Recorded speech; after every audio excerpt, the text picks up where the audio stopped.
pregnancy period is an exciting yet equally uncertain period for any woman. My name is Dr. Mercy Korir, and on this episode of Doctor's Diary, we bring you the story of Kenya's only fully trained fetal medicine specialist. His work is to take care of that unborn baby, be able to diagnose any conditions that may threaten the life of the baby or the mother, and be able to intervene so that at the end of the pregnancy, the mother is able to go home with a baby.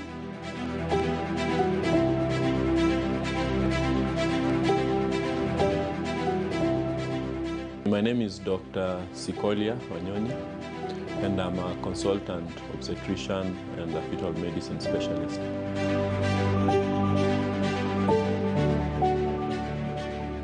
Normal heart, we're able to see the 4 chambers, and then there's a separation between them, so there should be no hole at all in between the heart. If you are a Christian faithful, you are probably well versed with Psalms 139 verse 13, which says that, "For you created my inmost being, you knit me together in my mother's womb."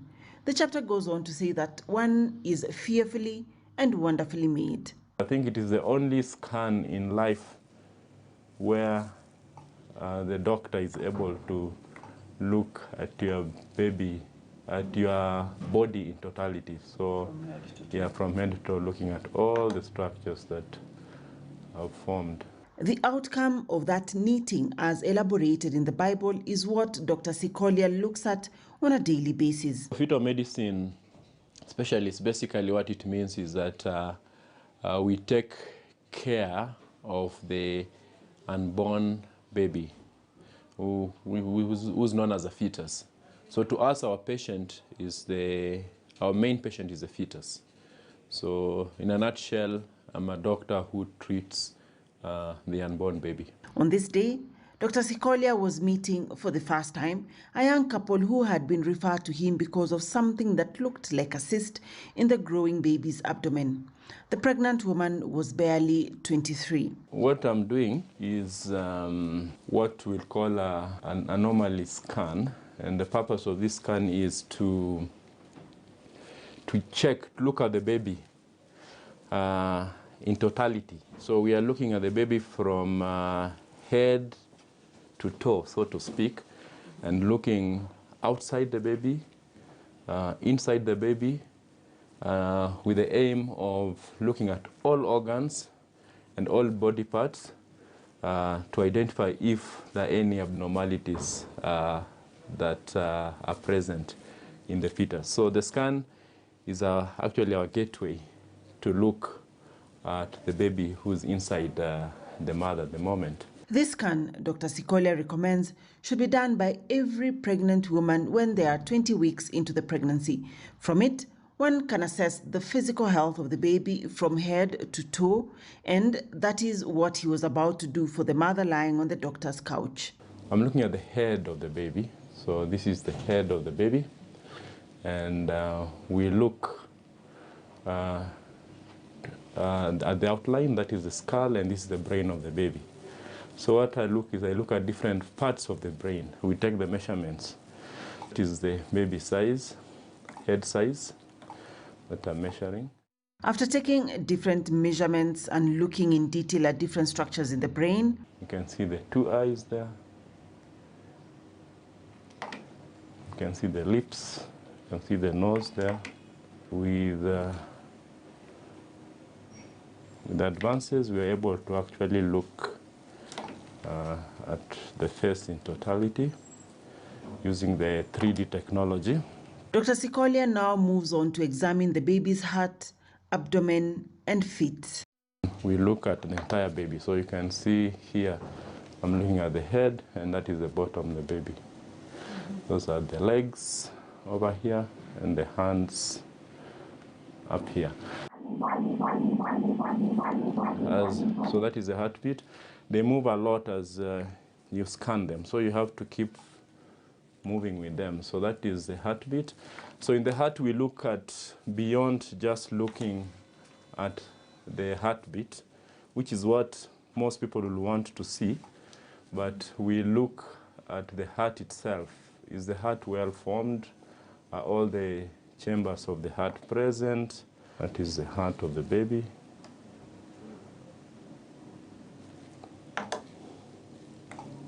We have what we call color flow. We're able to look at the blood flowing in different directions in the baby's heart. So this is one part of the heart, this is the other part of the heart. So we look around the heart to ensure that all the structures are well formed. For the next 20 minutes, Dr. Sikolia takes us and the hopeful parents through a thorough examination of the unborn baby to ensure that every part and body organ that should have formed by this age is actually in the right place and that there are no abnormalities. So you have to know what is normal and what is abnormal. So we know how the normal structures look, and then if they deviate from that, then we are able to identify if they are normal. We don't always see everything. It's not 100%. And there are sometimes some of the structures keep developing even as the baby grows. And things change. So you may see something that appears normal at this stage. But what is important is that if there is any sign of deviation from normal, you should actually be able to suspect. And it was not a jolly good report today, but for the doctor, these revelations are important for key decision making, both as a medical practitioner and for the hopeful parents. What the scanning is all about. So I've looked at the baby from the head, I've looked at the chest, I've looked at the intestines and the tummy, issues there. I've looked at down to the pelvis, this is the bladder. I've been able to see the sex of the baby, which we've communicated earlier. I can be able to see the baby's limbs, these are the legs. And you have to go all the way and see the structures as they are. So you have to really struggle and look around to be able to identify the structures as they are. And where you can't, so we use this advanced technology to be able to see the structures more clearly. For instance, this is the baby's ear. Besides the baby, the doctor looks at the placenta, the main organ feeding the baby, and whether it has enough blood flow, the baby's lifeline.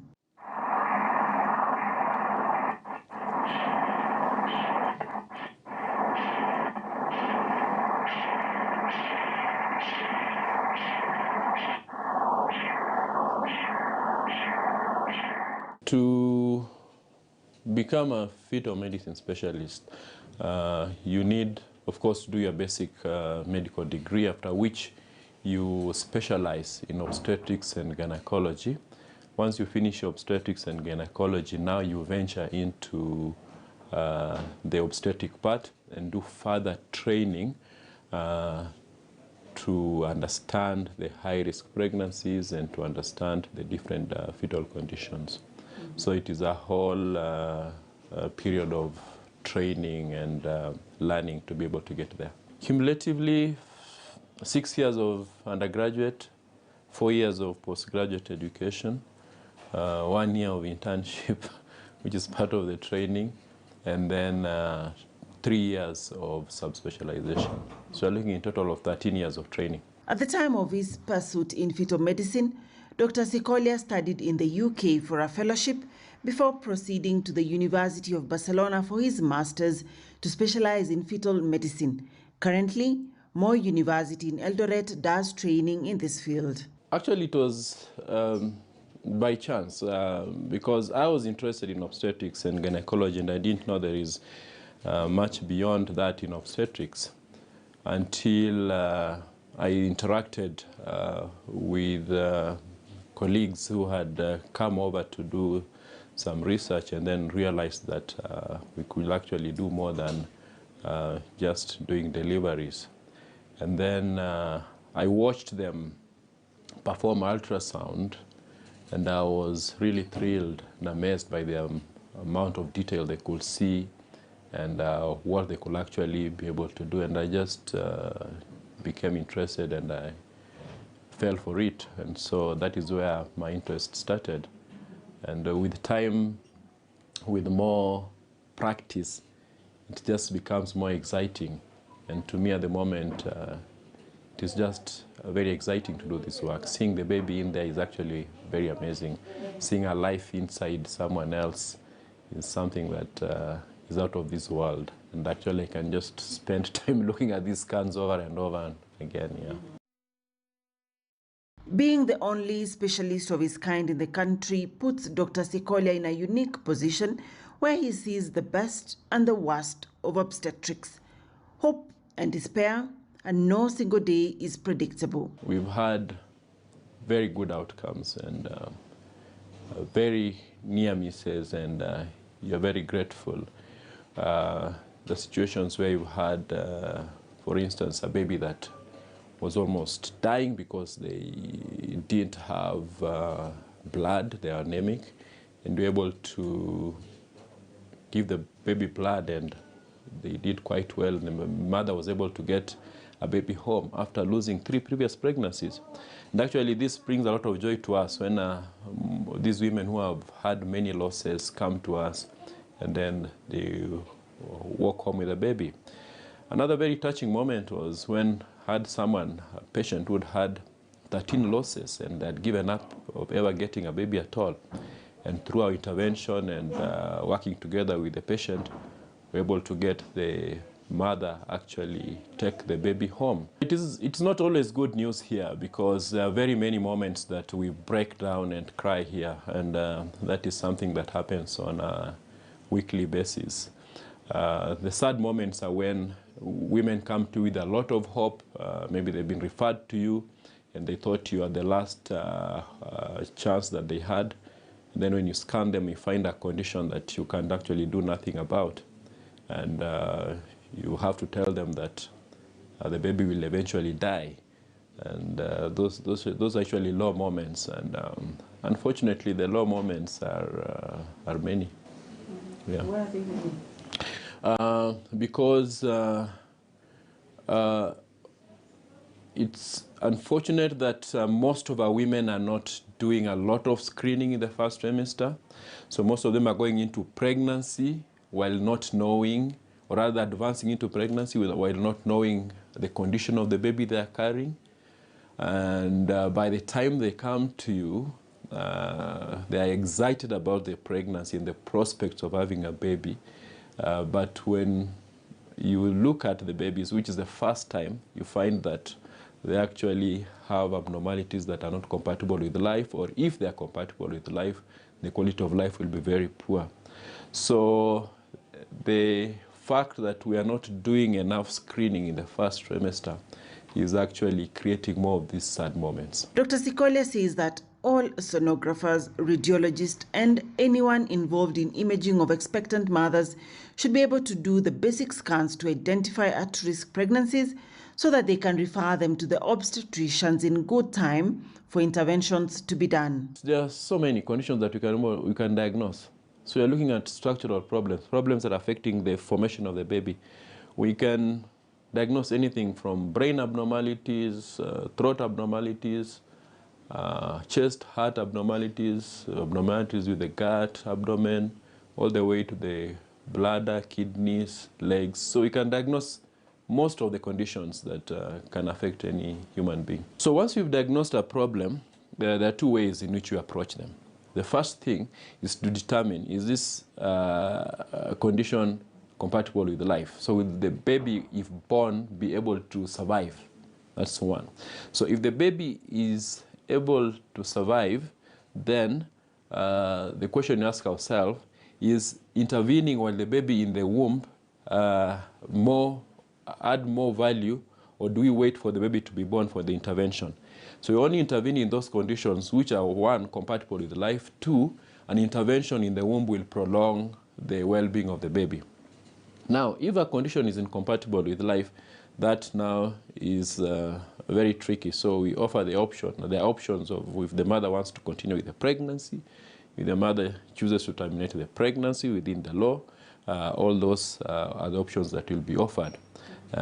So if they choose to continue the pregnancy, we tell them what the outcomes will be.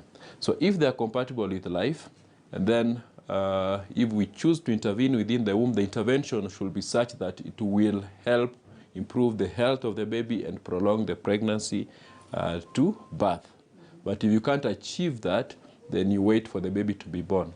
Now, the most interesting thing is that most of the conditions, you may not intervene in the womb. But if nothing is done immediately after birth, then these babies can die. You get it? So a baby could have a severe heart disease, which there is no intervention when the baby is in the womb. But when the baby is born, an intervention can be instituted immediately and the baby will survive. But if failure to recognize that could lead to delays in intervention and ultimate death of the baby. Based at the Aga Khan University Hospital in Nairobi, Dr. Sikolia's dream for fetal medicine is to have more like him in the practice. My vision actually is to be able to grow this field in the country and to be able to have a larger group of doctors who are trained and interested in the field so that we can work together, not within institutions or within walls, but across board. So I envision a future which should be in the next 5 years or so, where there's a patient in Kenyatta who needs transfusion or who needs to be put a shunt and will find their way to Aga Khan within hours without having to go through a lot of red tape. And the same to a patient in Eldoret who needs to be assisted in Kisumu. Likewise, should be able to find assistance without having to search for specialists. Dr. Mercy Korir, KT News.